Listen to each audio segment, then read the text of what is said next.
Welcome back to Prospect Channels TV. My people, we don't come back again with another bonga update.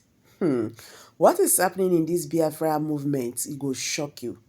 This is even beyond Nigerian government because foreign nations have intervened. Biafra must go. This is what they are singing right now. This video about the global power agreeing with the referendum and all that is going to shock you. I will drop this video, go watch them together. Meanwhile, don't forget to share. Thank you. I'll be right back.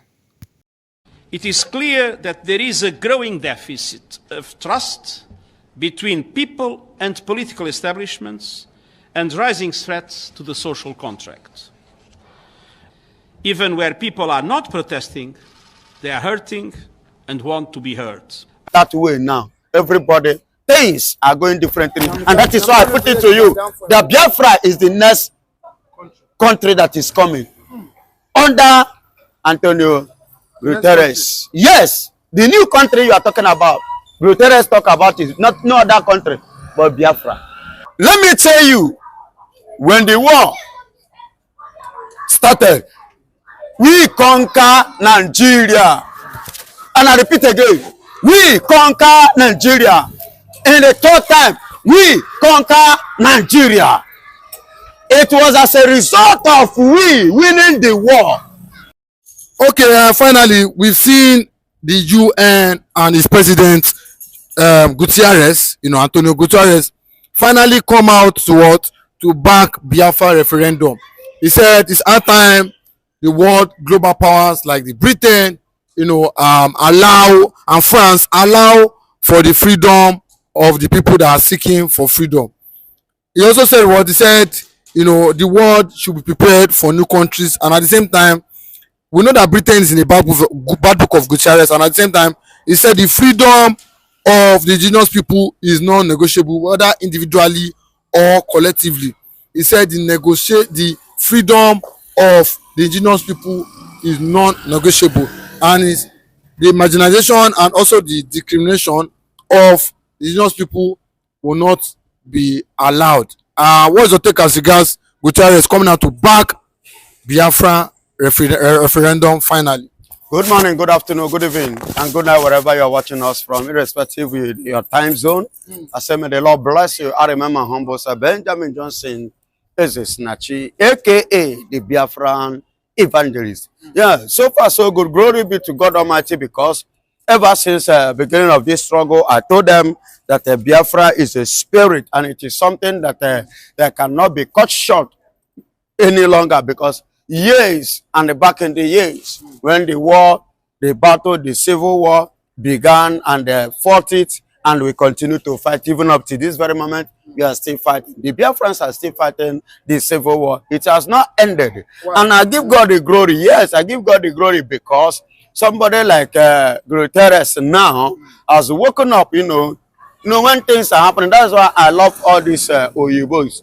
Before they will stand up on something, they will do their findings. As I speak to you, some months ago, which I told you people, I don't know if you are following me, although it might not be in this platform, I said it in one of the interviews, and I said it clearly, and I said something. Guterres now visited Enugu, to be precise, Obani in Enugu State. So he was there, and he made some movements within the southeast. He was part of the people. I remember one of the people that did what? That submitted a letter in this year, January 1st, 2025, to the UN. And let me tell you, my beloved brother, there is something I want you to understand. When time or something comes, it moves like magnets. So the Biafran time, Igbo freedom has come. And that is why it's moving like a magnet, connecting with the people that matters, the people that are necessary, the people that is needed, the people that are going to play an important role, just like Guterres. Are you hearing me? Now, the young man you said maybe is in the Britain is in the bad book of Guterres. No.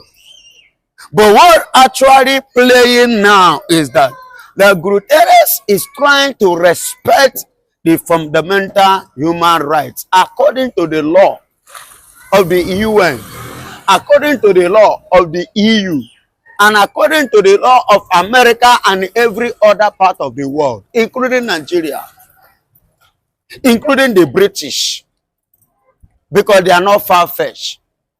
So it is the high time that the people gain their freedom. It is the right time our referendum need to be recognized. It is the high time Biafra needs to be given to the people. It is the high time the freedom fighters get their freedom. You see why everything is going the way it's going. Not that it's against the British. You know, before, it was the British that have upper hand in UN. No, remember, UN, United Nations. They were the people that have upper hand. They occupy most of the upper chambers in the house of the UN. That was why they now use their influence. Are you getting me? They use their influence of their position as at that time. The time I'm talking about in the 50s, 60s. And as at that time, America, USSR, Egypt, and the British as well, these are the people that the British law and controlled and used against the Biafrans. Remember, the coup d'etat that took place in Nigeria, January 15, 1966, that eliminated so many prominent Nigerians. You understand? Of which, after the coup d'etat, the late Agui, the first unitary government in Nigeria and the only unitary government in Nigeria so far, was assumed to the throne after the coup d'etat. They are later killed at Ibadan, one of the interior villages in Ibadan. After 7 months, he remained the only Nigerian ever president that ruled 7 months. Not even up to a year. I'm talking about Agui. It was after that year. So when Ojukwu now rose, because Yakubu Gowon was not the person that's supposed to assume the office position as at that time. I'm coming the angle of history.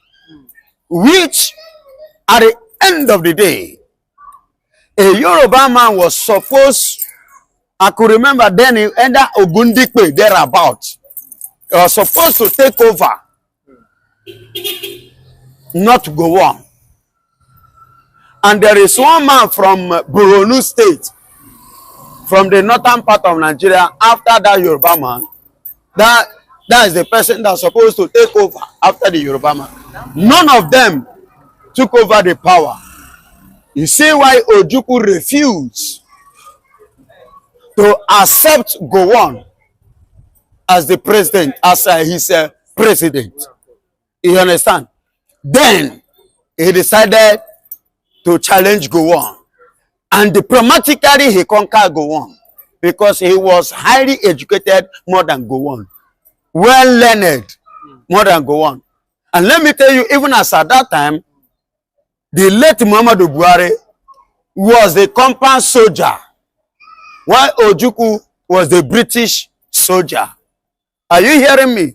So at the end of the day, for peace to reign, and for Nigeria, as they said, to remain in a scamic language called one Nigeria. That's why I call it scamic statement. Scamming. Yes, scamming. Because Nigeria doesn't have meaning. I don't know if it have meaning in Yoruba. Because in Igbo land, Nigeria means nothing. You understand? I don't know whether Nigeria have meaning in Hausa or Fulani. But in Igbo land, it doesn't have meaning. You understand? That's why I call it a scamic statement. country.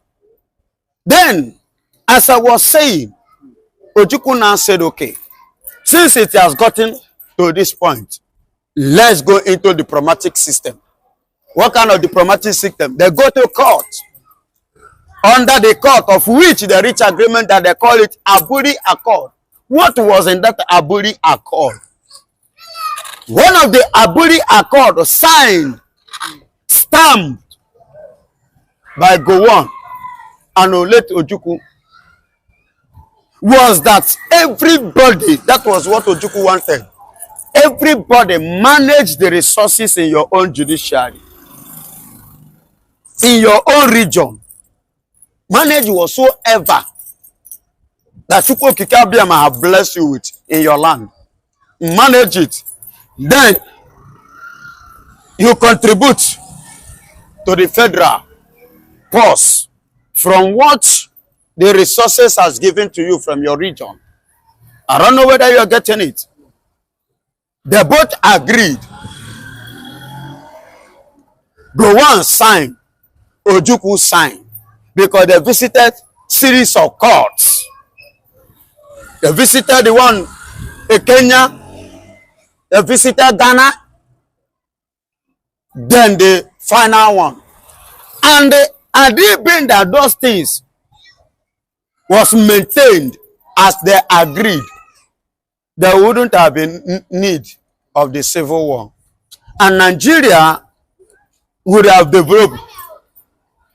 Development would have come to this country. Nigeria would have done well and be in a better place, a better position, in a better form, with a better face and a better look than the way you and I are seeing it and meeting it today. But because of the balkanization of that Aburi Accord, that was what made Nigeria to become as useless as it is today. And who are the people that balkanized that Aburi Accord? It was the British, not even Gowon. It was the British. When Gowon landed here in Nigeria, the British called him and ordered him not to follow the suit of that Aburi, which he signed. Rather, they should go to war. If Ojukwu wishes or wanted it. And which Ojukwu, being a military man, you understand, now said, okay, you are my junior, even in the military. You are my junior in education. You are my junior even in age. You are my junior in everything in life. You are under me. So you don't expect me to be taking law from your hand. It's not going to happen because you are my junior. You get the point here. The killing, just like what happened, which African China used to sing a song. Nenki Mano inside Ajegure. You remember that song? In the year 2000. The same way they massacre people was the same way the Northerners started killing the Easterners. Are you getting it? As at that time, the same way they carry people inside 911 to East in the year 2000 was the same way they brought our people then down to East. They now provoke Ojukwu. Ojukwu now say, okay, since it has gotten to this, oh yeah, let's go. And as at that time, that is why people who don't know, they will come today, they will tell you, say, Fulanis, Northerners are in majority. Who told you that they are majority? We. Are they not? They are not majority. According to census, they are the number one in terms of population in Nigeria. They are never, brother. I'm educating you today. And what I'm telling you today. Who is not the most populous tribe in Nigeria? Igbos East is number one. Baba, what I'm telling you is this. I'm educating you. I know you are young. Those are dominating no. other regions. No. Other countries. Not like that. Not so. What is it now? It's census. If you, I know, bro, if you don't agree, calm down, bro, calm down.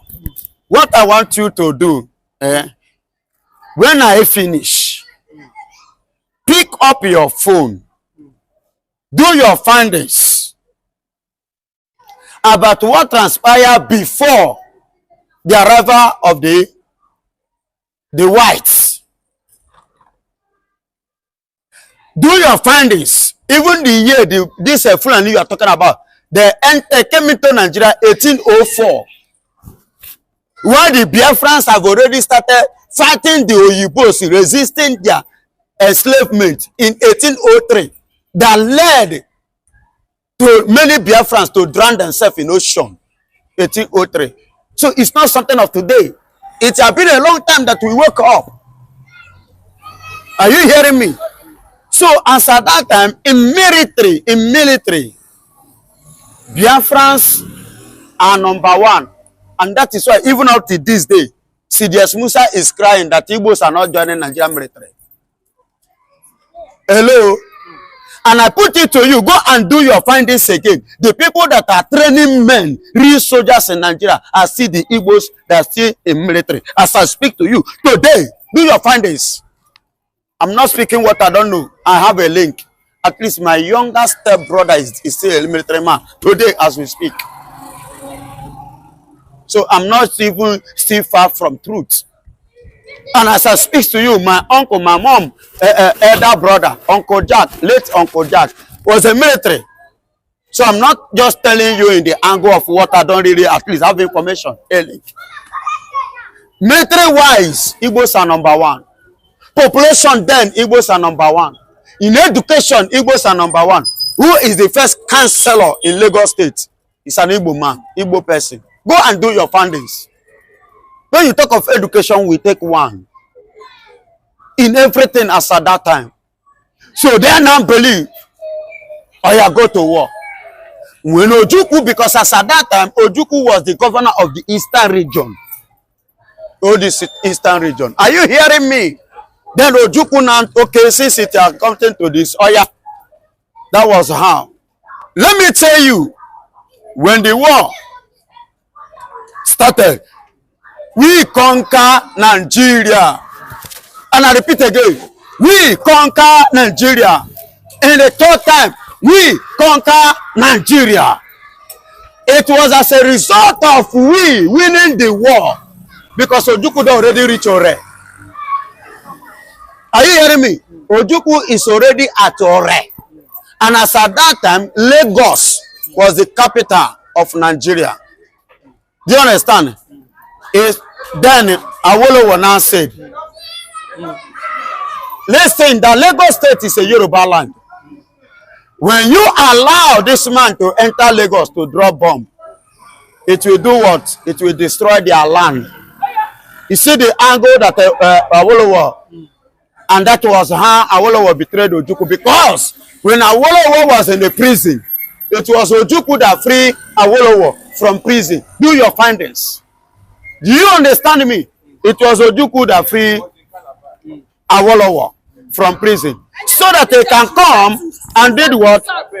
And free, raise the flag of Oduduwa Republic, while himself declared Biafra. But on that note, Awolowo turned the whole thing down. And when Ojukwu now reached, it was then that Awolowo now debunk.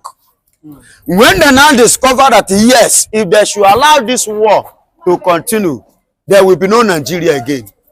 You see why the British now rose up, because they have upper hand in UN that time.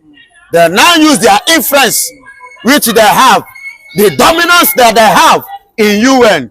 They use it to influence people, the foreigners, other foreign nations, to fight Biafra. Okay, but Evangelist, because the genocide in 1967 down to 1970 that took place in Biafra land, and that was what made Ojukwu to run away. And even his own Nigeria was Nigeria no reach anything. okay, but Biafra Evangelist, a lot of people are saying that if Biafra cannot get their freedom now, since Antonio Guterres is there as the UN president, that if Biafra cannot get their freedom now, that the new UN president that might be coming in might be difficult for Biafra to get their freedom. Because why? Because right now the Britain are not in the good books of Guterres. So this is not this is the best time, because the other president might be coming in might be working for the British and the world, power, the world leaders and power. Actually, my brother, I will not speak much on that area because I don't know the person that may take over after Guterres. Neither am I in his mind, and neither do I know his own state of understanding. It could be that the man that may even come after Antonio Guterres may even love Biafra more than Guterres. So I may not actually speak much on that until then. You understand? So, but so far so good as it stands now, Biafra has come to stay. No negotiation. Nothing on earth can stop Biafra. Biafra has come to stay. And I give God the glory. The way it's moving, Antonio Guterres is now pushing it, supporting now the referendum. Remember that the Kano on Radio Biafra, registered by the British in Britain. A license was given to him, even in Britain, but was rejected here in Nigeria by NBC, Nigerian Broadcasting Company.